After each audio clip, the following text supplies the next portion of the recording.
महाराजा अग्रसेन जी की गौरव गाथा।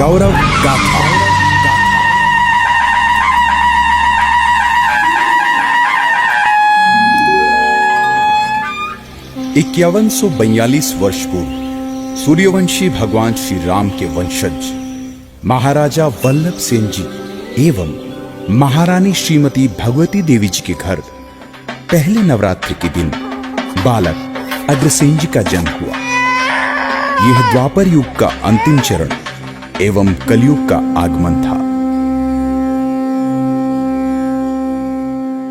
बालक अग्रसेन की कुंडली देखकर ज्योतिषियों ने भविष्यवाणी की कि यह बालक परम प्रतापी, प्रजापालक और महान शासक बनेगा।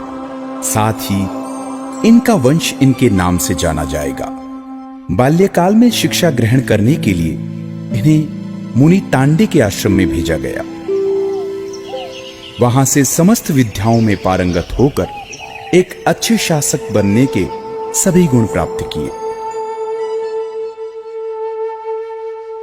महाभारत के युद्ध में पांडवों की ओर से लड़ते हुए युवा अग्रसेन जी के पिता महाराज वल्लभ सेन जी जब भीष्म पितामह के हाथों वीरगति को प्राप्त होती हैं,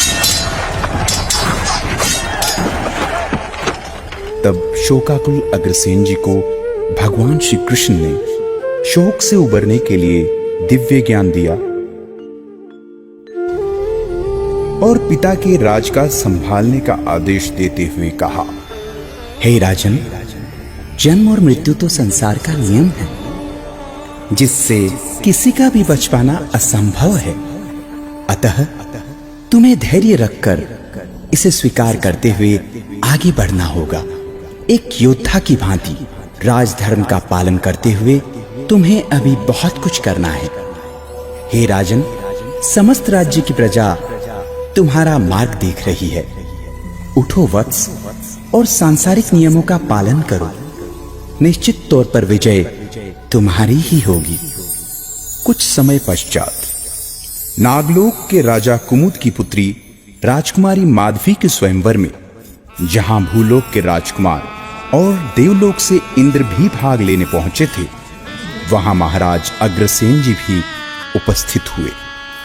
इंद्र राजकुमारी माधवी की सुंदरता पर मोहित हो गए, लेकिन राजकुमारी माधवी ने अग्रसेन जी के गले में ही वरमाला डाल दी और उनका विवाह राजकुमारी माधवी के साथ हर्षोल्लास से संपन्न हुआ। इंद्र ने इसे अपना अपमान समझा और महाराजा अग्रसेन के प्रतापनगर में वर्षा रोक दी।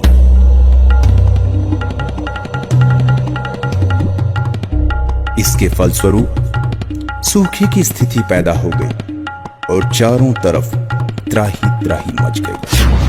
आसमान में बादल तो आते थे, बिजली भी कड़कती थी, लेकिन वर्षा की एक बूंद के लिए लोग तरस जाया करते थे। इससे खिन्न होकर अग्रसेन जी ने दिव्यास्त्रों के प्रयोग से वर्षा करवा दी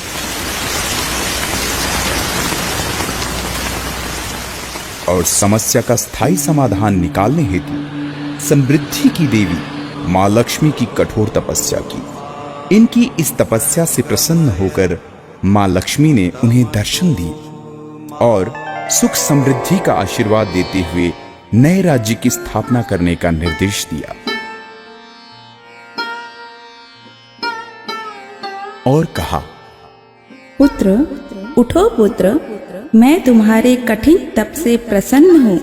मैं तुम्हें आशीर्वाद देती हूँ कि कुछ ही समय पश्चात तुम्हारे हाथों एक नए राज्य की स्थापना होगी। तुम्हें सुखी दाम्पत्य जीवन के साथ स्वस्थ पुत्रों की प्राप्ति होगी और जब तक तुम्हारे वंशज मेरी आराधना करते रहेंगे, उन पर मेरी कृपा दृष्टि और सुख समृद्धि बनी रहेगी। तथास्तु। महाराज अग्रसेन जी पर मां लक्ष्मी की अनुपम कृपा देखकर इंद्र ने अग्रसेन जी से मैत्री स्थापित करने का निर्णय लिया तथा श्री नारद के हाथों संधि प्रस्ताव भेजा, जिसे महाराज ने सहर्ष स्वीकार किया। नए राज्य की स्थापना हेतु अग्रसेन जी ने भारतवर्ष का भ्रमण किया। इसी दौरान उन्हें एक जगह एक शेरनी एक शावक को जन्म देते हुए दिखी। कहते हैं जन्म लेते ही शावक ने महाराजा अग्रसेन के हाथी को अपनी मां के लिए संकट समझकर तत्काल हाथी पर छलांग लगा दी।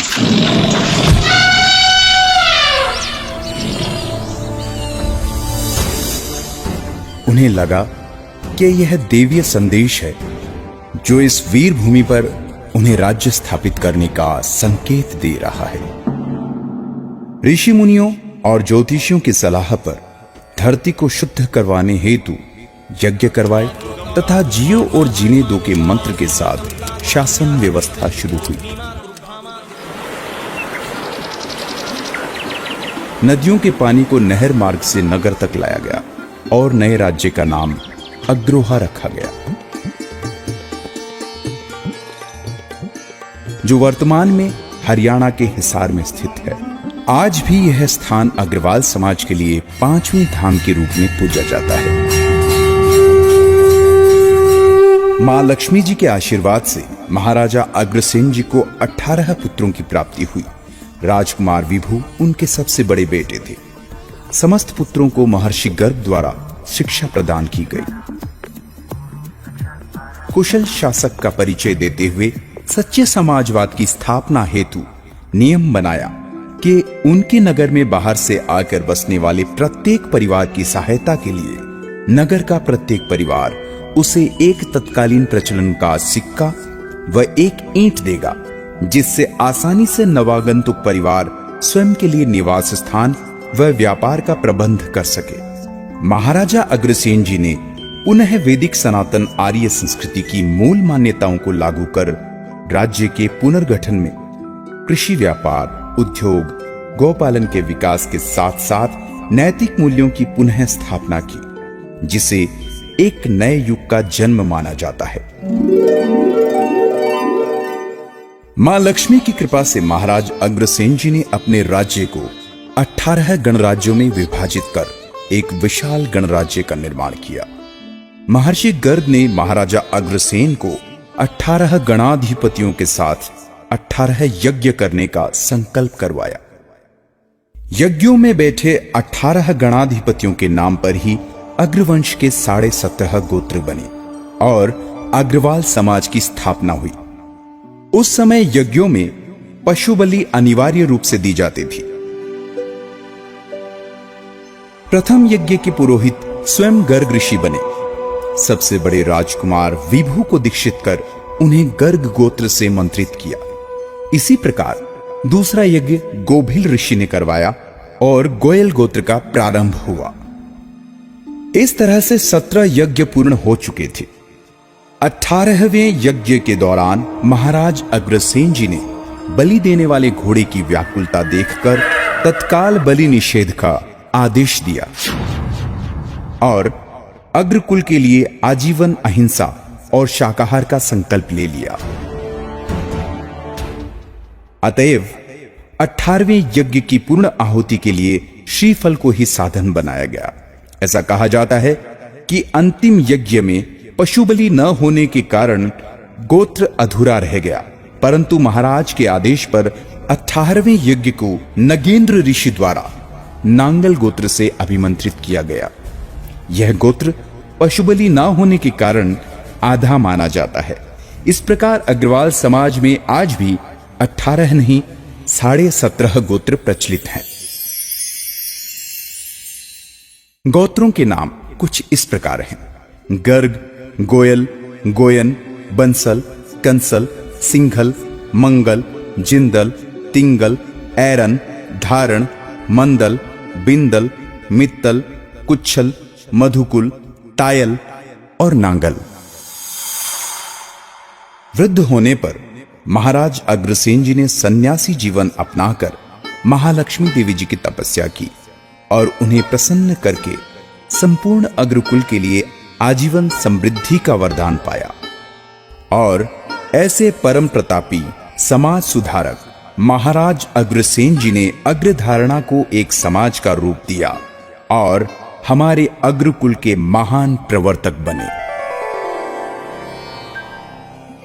24 सितंबर 1976 को महाराजा अग्रसेन जी के सम्मान में भारत सरकार ने 25 पैसे का डाक टिकट जारी किया। भारत ही नहीं बल्कि मालदीव्स ने हाल ही में महाराजा अग्रसेन जी पर विशेष डाक टिकट जारी किए हैं। सन 1995 में भारत सरकार ने दक्षिण कोरिया से 350 करोड़ रुपए में एक विशेष तेल वाहक पोत यानी जहाज खरीदा, जिसका नाम महाराजा अग्रसेन रखा गया, जिसकी क्षमता 18 लाख टन है।